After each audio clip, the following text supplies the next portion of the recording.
Hello and welcome to Music City Mix, our inaugural episode of Music City Mix. The first one. Yes, I'm Chris Wilhite. This is Donnie Nolan, and we are going to be your hosts on this journey through everything Middle Tennessee, from real estate to renovations to politics to sports. If it happens in Middle Tennessee, we're going to talk about it here, all while enjoying a nice glass of bourbon. So, hope you listen in, pull up a chair, crack your own bottle. Let's get this thing started. Today, the choice. Elijah Craig, 18 year. It's not only 18 year, it's 18 year of single barrel. This one was given to me recently by a local establishment that I've done some work for as a Christmas present, and I'm very grateful. I'm a remodeler and GC, so they were very happy with some of the work I did, and they gave me this, and Fantastic. Tonight we're going to enjoy it. Well, let's get started. You get the honors. You brought it, you pour it. That sounds like a good one. I've not had this yet. Oh. Uh-oh. We gotta take that off. Yeah, you can't have that on there. Just let everybody know he is drinking with ice that has my initials on it, so that's just to make him a little bit cooler. Fair enough. Yes. Cheers, my friend. Cheers, sir. To the beginning of something awesome. Ah, yeah. Ah, yeah. I love it. That's got some kick. So, we were thinking, what's the best thing to start off with for our first episode? What's some of the best topics that we wanted to go over? And and as we were talking, of course, I'm a realtor here in Middle Tennessee, so real estate absolutely is forefront for me. You're a GC as well, and so let's start off with some renovations and what's new. What kind of trends are you seeing? What's hot in the area? Well, I mean, most of the stuff that I do is involving realtors, and Chris will tell you this. I'm not building houses. I don't have that kind of time.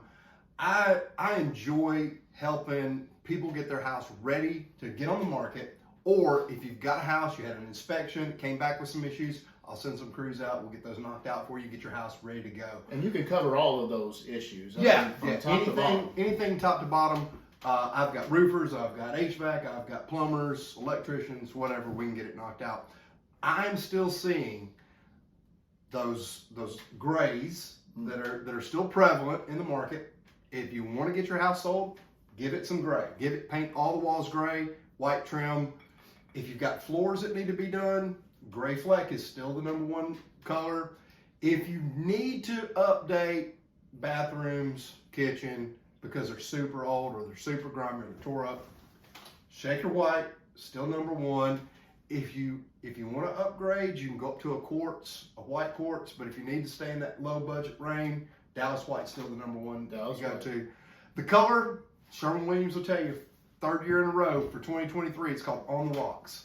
It is a gray base. Perfect. Exactly. Gray base, got a little bit of beige, a little bit of blue. It'll pick up anything that you got. It replaced Revere Pewter 3 years ago. Revere Pewter is just like 2 shades darker. So it tends to brighten the house up a little bit more, especially if you don't have a lot of color in it already. That said, Nashville market is still on fire. Can you believe it? It really is. Nashville is still, especially even from an investor standpoint, Nashville is still one of the best in the country. Just for the home prices, the way that they're just staying. Right now, Nashville, while there's places, and you see a lot of fear mongering in the news about how it's going into a bubble and then things are going to blow up and all this kind of stuff. Nashville is still sitting at 97.5% of list price. So the contracts are 97.5% of what they put them on the market for. I think it's like 12% are getting over the asking price. So you take it back to 2021, 2022 when pretty much everything was over asking. So that makes Nashville a little bit more of a neutral market now. So which is a good thing, that they stay on market a little longer, but you're getting a better deal. Yeah. And the thing that I always judge is I go downtown every so often. I was downtown this past weekend for New Year's. I look at skyscrapers going up. I look at cranes in the sky. And there's a construction or a supply house in town that has a running total. I think the highest we've ever seen was 72 cranes. We got 54 cranes in the air right now. And the amount of big buildings that are going up is phenomenal. We've got some that, I think the biggest one was the AT&T, the Batman building. It's no longer. There's 3 more taller than that now, and 3 more coming that are going past that. And this isn't New York. Like, let's be serious. Right. This isn't Atlanta. This isn't Austin. But cranes in the air, 50, that is a phenomenal number. That means we got 50 buildings that are going to get multiple tenants that are all being built right now. And it's, we're not New York or the big cities like that, but the difference in Nashville right now, just from 10, 15 years ago, is crazy. I mean, and now they're talking about building this new stadium for the Titans. Yeah. It ain't talking, it's coming. It's coming. Well, there's a lot of Nashville taxpayers that are not happy about it, and there's a lot of them that really are. Now, me personally, I live outside of Davidson County, so it doesn't affect me tax-wise, but I do like the fact that we're going to be able to have a Super Bowl. Yep. We can host a Super Bowl now, and there's all kind of different music things that can happen now that couldn't happen before because we'll have a dome that can close. Sure. So I'm personally looking forward to it. Yeah. So now, I'm also on that whole bandwagon, and I think you are too. I want that Major League Baseball team in here, but we'll see. Yeah, I mean, I'm sitting here rocking the DraftKings hat and the Derrick Henry jersey, even though the year is pretty much shot. It's a Titleist hat, but Titleist. I got a DraftKings around here somewhere, but it's still sports. Still sports. But I mean, even though I love watching football, I'm wearing the Derrick Henry jersey. I know it's probably his last year. It's been a disappointing season for us, but that stadium looks awesome and is going to give us a feeling of being to the big time. Because let's be serious, the biggest stadium in Tennessee isn't in Nashville. Right. It's in Knoxville. Right. I mean, if you Vols, by the way. If you want to be football, you got to do something to compare to them. Now, we're coming state of the art, and it is costing Nashville a little bit of taxpayers' money, but when they went to Ruth, is it named Ruth Adams? What's Buddy's daughter? It's man, you had to hit me up. I got to figure it out. Anyway, they went to her and they said, put up or shut up. She put up. Yeah. She put up. She was like, I'll give you $1.3 billion on it right now. Right. I'll sign it all. So give her credit. She believes. She's got a team behind her as far as support. Have the Titans done what they needed to do? No. Their play calling with Tim Kelly is still atrocious. I'm just going to be honest now. It's hard. I understand the play calling hasn't been great, but everybody's been going after Vrabel. And what does he have to work with? I mean, that's my biggest problem. You got Henry, who hasn't really produced what he was producing before, sure, and is probably looking at the back door on his way out. Tannehill, he's done fine. I think he's now the leading got the most pass yards or something for the Titans. I saw it on the game on Sunday. But now I have never been on the Levis train. Originally I wasn't on it because he's from Kentucky and I'm a UT fan. But he just had a lot of interceptions in college. I mean, a lot of interceptions. But he likes Tannehill? Yeah, well, no. Don't get me wrong. So now when Tannehill came, he came from the Dolphins, and who at the time were the worst team in the NFL. Sure. And so I'm like, if the worst team in the NFL is getting rid of you, why do we want you? Exactly. But it is what he did. He did fine. I am more of a Levis fan. I think that his arm strength is phenomenal. Oh, it is. Yes. His release is a lot faster than Tannehill. He gets rid of the ball and doesn't take a sack. You got to tell Tannehill to get rid of the ball. I mean, I know he said he looked like John Wick after this last game. After the fourth John Wick. Yeah, you wouldn't look like John Wick if you could throw the ball out a little faster. Yeah. Now, has the line given him any help? No. But you say Vrabel's not to blame. He's not to work with. Well, guess what? He's the one responsible for hiring all the coaches. He is. And I get it. We have had the most injuries in the NFL 2 years in a row. Well, doesn't that come down to strength and conditioning coaches? Who hired strength and conditioning coach? Vrabel. You talked about offensive play calling last year. Who hired him? Vrabel. He promoted Tim Kelly. Who hired him? Vrabel. So I do understand why they're giving Vrabel the business, but that not this past week, but the week before, I could have called those plays. I'm like, hey, we're going to run the ball on first down. We're going to run the ball again on first down. Right. And then we're going to run the ball again on first down. And it's always up the gut for some reason. Yeah, because we're going to run the ball on Right. first down. I mean, you can't blame Derrick Henry too much. I mean, they know it's coming. They're stacking the line. They're like, oh, look, Derrick Henry's in the backfield. Yeah, they're not going to call play action pass. I mean, the best game we had was Levis's first game, and they called play action pass on first down 9 times. They called it 0 in that last game that we had. Not the Texans, but the game before that. 0. I think a lot of the problem with Henry is he doesn't have a Lorenzo Neal. He doesn't have somebody in front of him that's opening it up. Sure. I mean, sure, he's a big guy. He's a huge guy. Sure. But you can only blow through something so many times before they stack more people on. Yeah, and it wasn't, last year was kind of the start of the transition away from that Jonnu Smith, that tight end that could come and pull and make a crackback. Because I like Chig. Chig's a great receiver, but he's not that big, heavy tight end that Frank Wycheck tight end that's going to pull and crack a guy on a pull block. No. We don't have that guy right now. We don't need a Lorenzo Neal. We actually want somebody that's coming across the line in motion to kick that guy out. I mean, because then you open up more play action pass. I tell you. Didn't take us long to get into the Titans, did it? No, I didn't. I came prepared. Hey, we got 1 game left. We're going to be playing the Jags this week. Man, there's not many games I want to win every year, but Houston, Jags, and Colts. Did you play any fantasy this year? Yeah. I made playoffs in both leagues Did you? and promptly got my ass kicked in both leagues. So. What about you? I've been asked to play year after year, and I really never have. And so this year I finally got into it.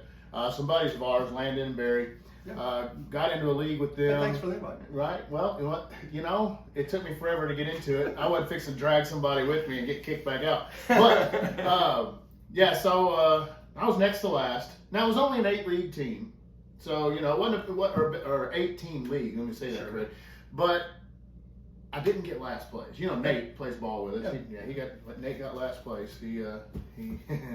He got, but the thing that really got me is for a long time, and I guess this is normal for fantasy, is that for the long time throughout the season, I was in last place, but I had more points and more, than people two spots up from me. So, Sure.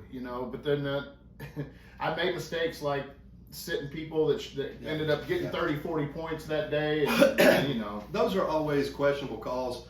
I made it in both leagues near the bottom, but I drafted both teams I drafted were built to kind of in the year strong. So one I had Kamara, the other one I had Cup. Neither one started. Right. But I got them, mid rounds. But I was trying to build my team to get stronger towards the playoffs and try to gear with people that had something to play for in the playoffs. Big disappointment this year in fantasy was Patrick Mahomes. I mean, he was, but the biggest disappointment was losing Nick Chubb. Oh, That yeah. was- If he had Nick Chubb, that was a.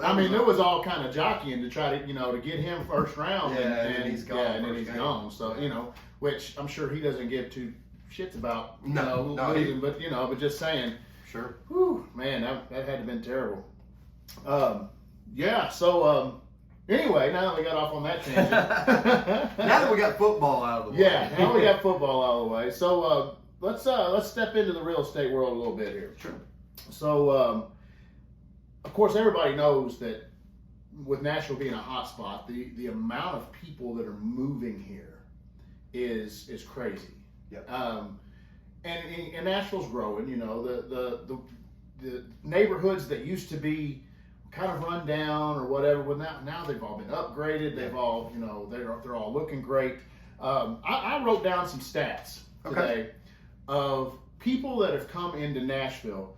Where do you think the top place of people leaving City or state? City?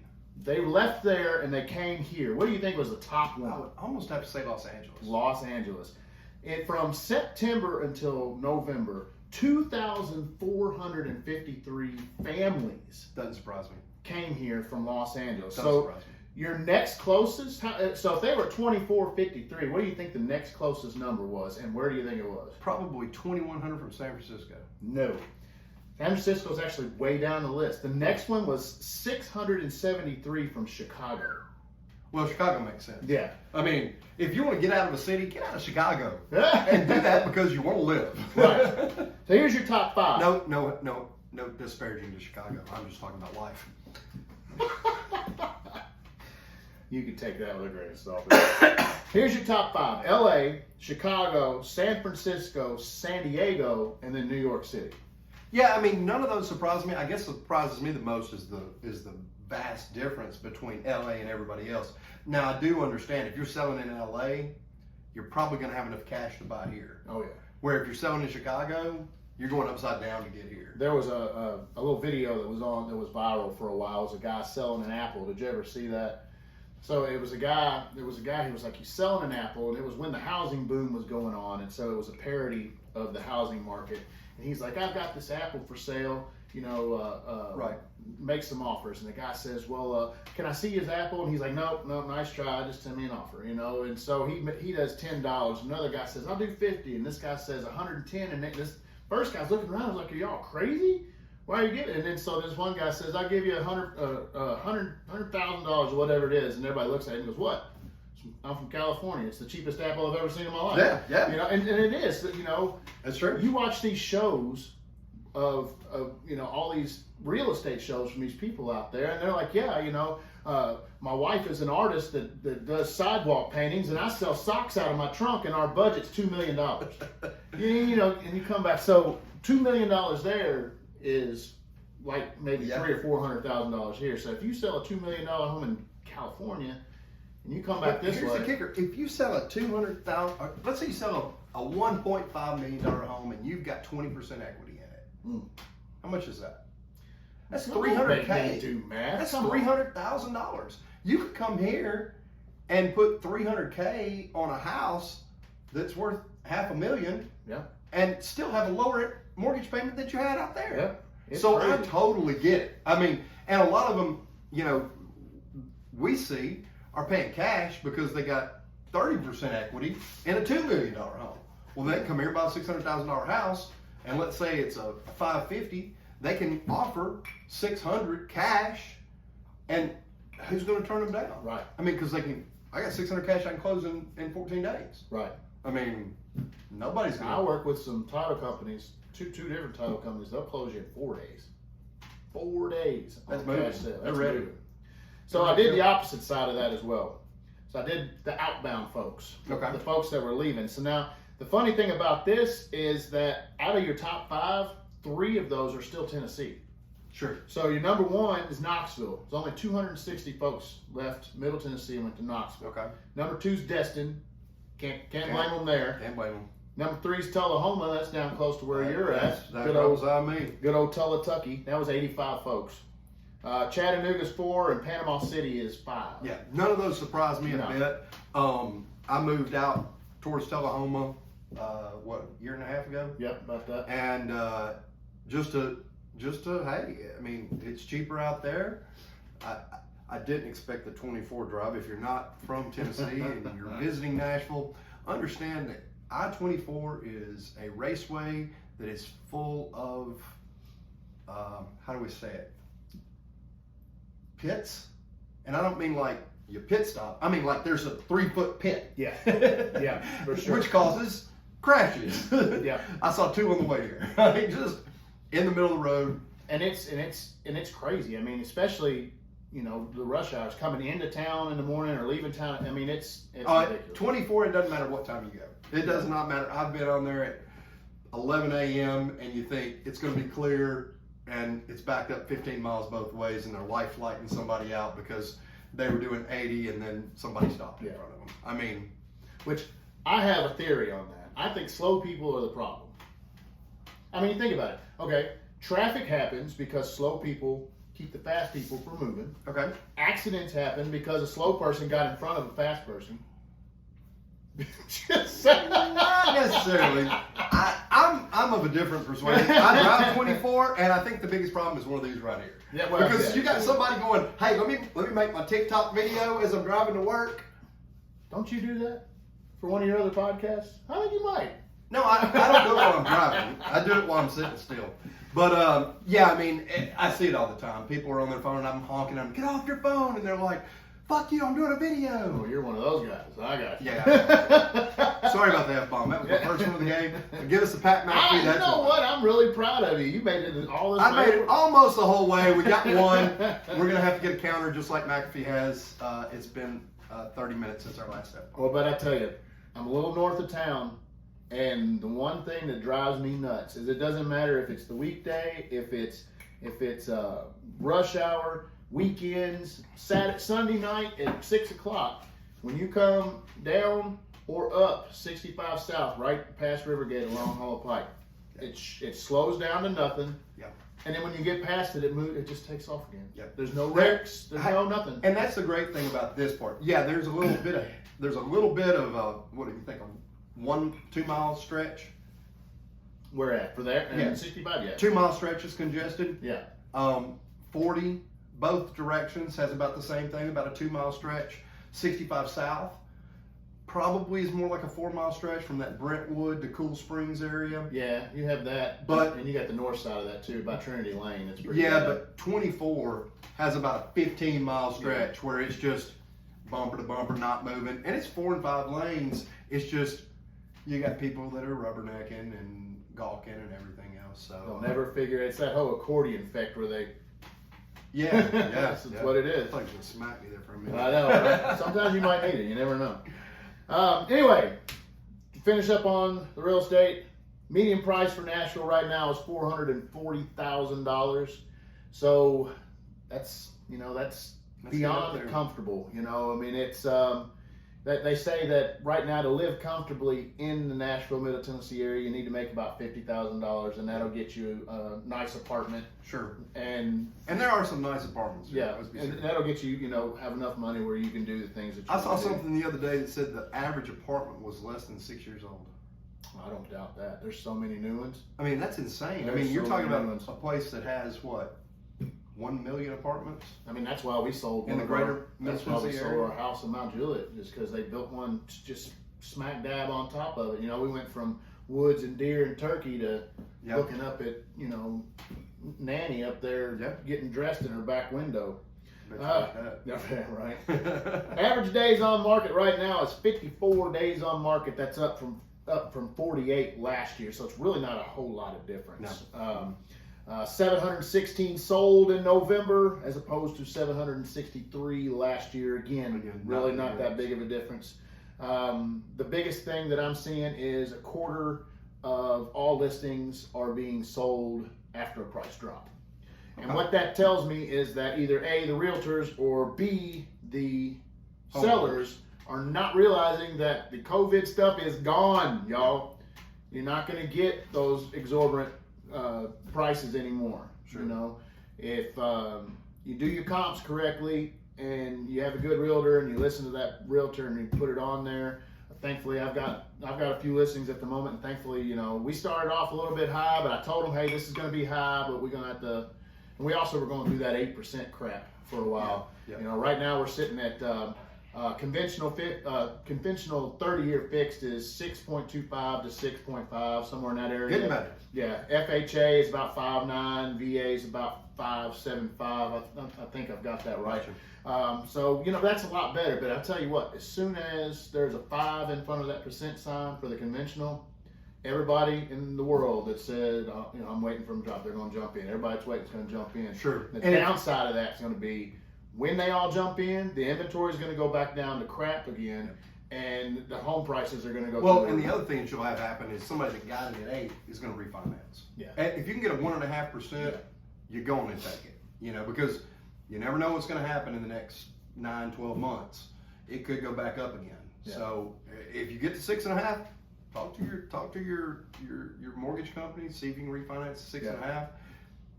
Hey, it'll save you what? A couple $100 a month? Yeah, it will. I mean, getting from eight to 6. I mean, there wasn't a whole lot of folks that jumped on that. you know, the market pretty much everywhere. I have what's called step-up homes. So you've got your first-time home buyers. They're usually in the 200 to 400 range, right in that area. Once you get about 500 to $1 million, that's what's called a step-up home. And the reason it is because people are going to sell their $200,000 to $400,000 house so they can step up into that next house that's 500 to $1 million. And for September till probably the end of December, that was your hardest amount. That was your hardest ones to sell. I can see that. You know, because your interest rates were so high, nobody wanted to pay that amount. No. So now that they're dropping, you'll get more step-up homes. Yeah, you'll get more step-up. More people will be in there. So, you know, things are looking up. It's gonna be a great spring. Interest rates are. I think they're probably. This is my opinion now. Hopefully this ages well, but my opinion are we'll be in those fives, upper fives, by summertime. Hopefully that happens. We'll see. Okay. But well, let's wrap her up. You got any last couple of snippets of info or anything you'd like to lay No, on? I mean, I want to thank everybody for joining us on this journey. It's going to be fun. It's something that we're committed to.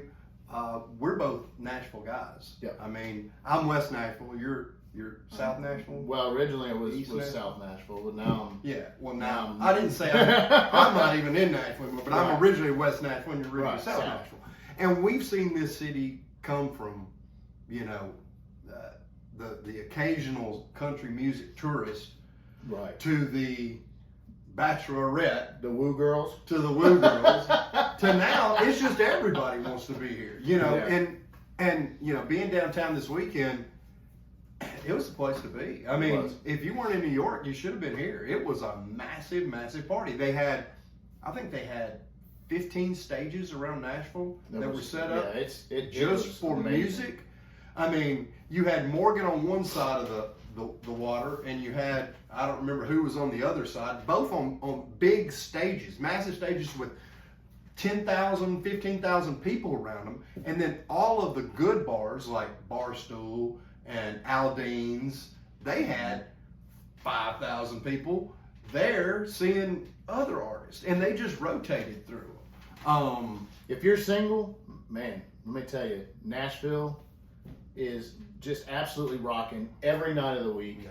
I mean, it really doesn't even matter if there's an event going on. There's just. And even if you're not single, we're not even if saying you're not. you got to be single to be here. But you know, 9 times out of 10, if you're cruising the bars, there's Yeah, but I mean, even if you just want to go people watch, it has become the place to be. It really has. It really has. And for those of you that aren't big country music fans, You don't have to be. You don't have to be. I mean, Oh, no. there, for a long time there was. I don't know if you remember back years ago, Summer Lights. You remember that when that happened, man? I've been there We many had, times. Had some great bands back then. But okay. Well, I want to put one caveat in here. So we got kind of a little bit of a weird setup. I swear everything that we brought today for this podcast, between soundboards and green screens and everything else, everything went. So Hey, but when stuff fails, we fix it. that's right. And we That's move right. forward. So I'm not guaranteeing it's going to be done by next week, or maybe not even the week after that. But hey, eventually it'll be great. So we'll get it going from there. We're gonna get all the kinks worked out. Well, all right, man. Great first episode. Yes, sir. Thank you guys for listening, and we'll talk at you later.